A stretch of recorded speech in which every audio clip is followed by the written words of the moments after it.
This is a story from the Iroquois Indians. The Iroquois Indians are a famous tribe that still today live in the northern part of New York State. Many, many years ago, oh, thousands of years ago, the Iroquois Indians were a culture that even today exists where the women were the boss. And as a result of that, in that particular society, if a woman were to marry a brave, the first thing that would happen is that the brave would move into the longhouse with the woman's family. And not only that, but if the brave didn't do the kind of things that he was responsible for doing, if he wasn't a good hunter, for instance, or from time to time, he had a little of the sauce, or he didn't treat the children of the family correctly, why, the woman of the house would just throw him out.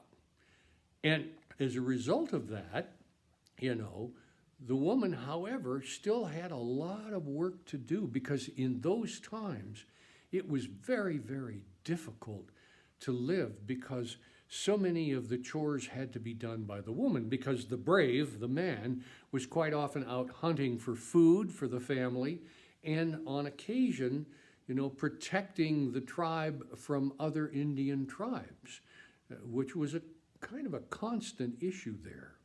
So as a result, the woman in the longhouse had to do not only the cooking and the cleaning and that type of thing, but she would have to go out and get the wood for the fire. She had to bring the water in that was used not only for cooking, but for bathing, and just all kinds of chores.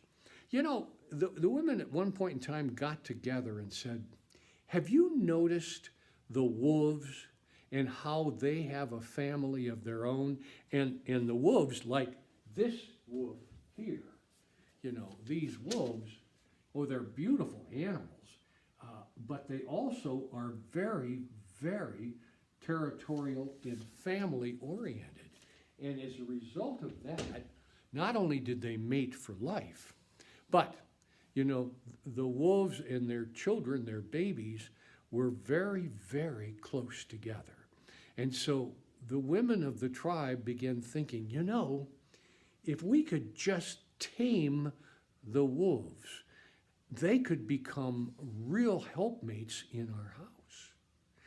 And so over the years, they would get young wolf cubs and they would bring them in very carefully and try to make them turn from wild animals into domesticated animals. Well, this took a long time, years and years, but gradually they were able to train these wolf cubs and turn them into dogs.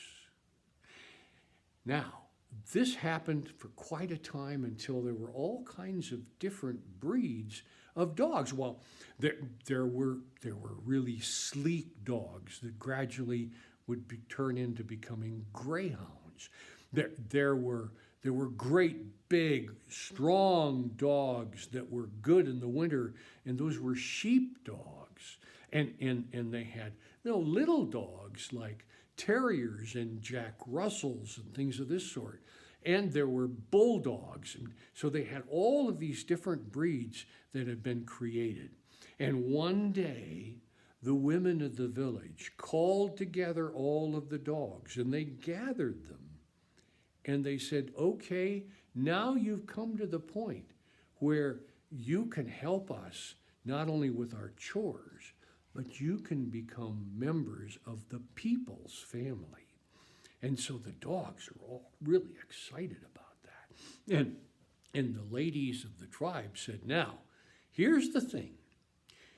You have to do the chores that we ask you to do. You've got to bring in haul the wood. We'll get things with buckskin around your backs, and we'll load those with kindling and that type of thing, and you will carry those into the house. You will protect the children and be guard dogs And if something comes up that's a threat, we want you to growl and even attack somebody that is trying to hurt the family. Now, in return for those chores, we're going to let you come into the longhouse next to the fire in the winter. We're going to give you water that you don't have to go to a creek to get, and we will feed you every day. Well, the dogs were so excited, and they were looking at each other, and their tails were wagging, and they really were excited about what was being offered to them. However, the women of the tribe said to the dogs, there is one rule. It's a rule that comes down from the great Creator.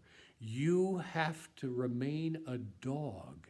You cannot be a people, because people have 2 legs and people have things that dogs don't have. You have 4 legs and you remain on those. And if you don't violate that rule, you will be able to come to the house, and you will be able, if you do the work that you're supposed to do, you will be able to sit by the fire and get your food. Well, after the women left, the dogs all got together, and they were just so excited that then one of the dogs, it was like a greyhound would some be. It was really sleek. She was a beautiful dog. He said, well, why would I ever want to be a people? Why, look at them. Their stubby legs. I can run much faster than they can. Why, they couldn't catch me because I can ride like the wind. Yeah.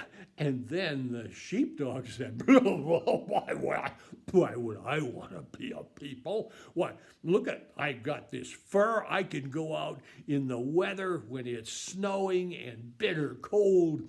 And I don't need a coat or boots like a people have.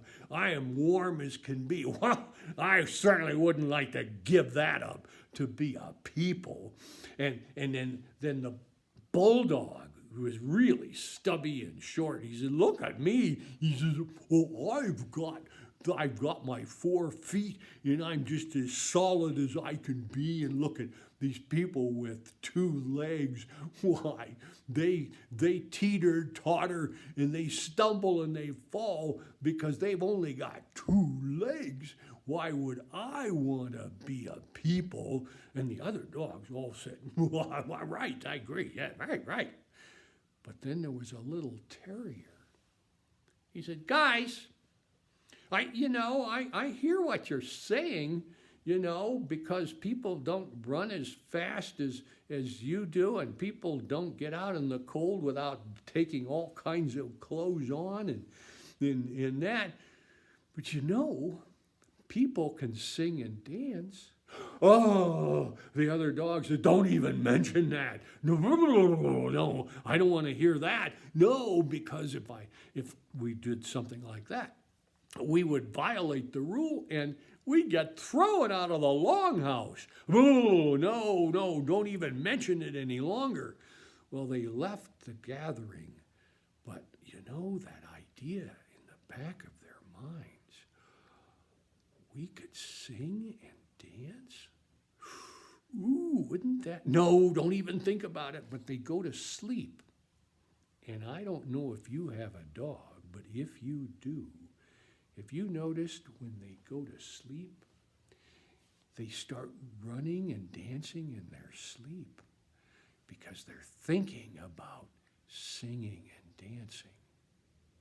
And there came a day when all of the villagers and the longhouses, they all left to go to a big parlay. And the dogs were kind of hanging out and looking around. One of the dogs said, I got an idea. Nobody will ever notice if we go and sing and dance. And the little Terry said, oh yeah, that's a great idea. Oh, I'd love to do that. Yes, let's do it right away. Yes. And so they all gathered together and went up the hill into the forest. And one of the dogs got halfway up there and said, wait a minute. if we're going to sing and dance, we should have a campfire. And so, while the other dogs gathered wood, this one dog ran down into the village where there was a fire that continued to go on day and night. And he pulled out of the fire a flaming stick, and he put it in his teeth, and he ran up the hill. And as soon as he got there, the wood had all been piled up by the other dogs, and he put that flaming stick into the fire, and it built up, and they had a campfire. And then they said, now what do we do? Well, one of the dogs said, I think I'm going to try to dance just like people do, but they do it on two legs, so I got to get on two legs. So the dog went over, and it was probably a German Shepherd because he was a big dog. And he went over and he kind of put his paws up on the side of a tree so he could get up on his two legs. And then he moved away from the tree and tried to dance. But every time he did, he just came back down again because his legs weren't strong enough to stand. And so he went back over to the tree, tried it again. Well, he did this 2 or 3 times. Finally, he says, I just can't make this work. And one of the other dogs came over and said, I've got an idea. Let's both put our paws up on the tree, and then we'll grab each other's paws and we'll hold our paws together. And then we can hold each other up and we could dance. Well, they did, and it worked. And they began to dance.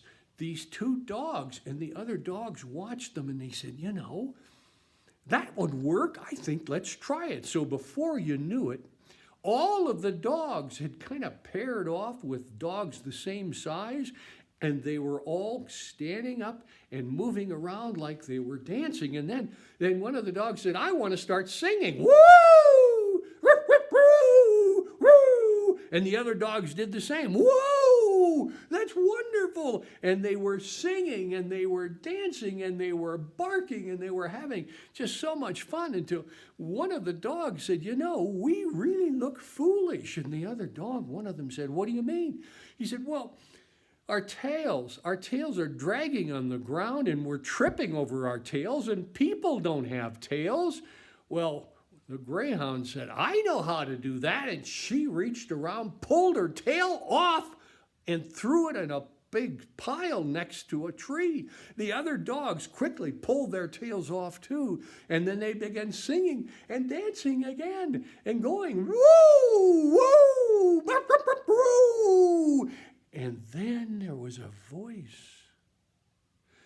It came shrieking at them. What are you dogs doing?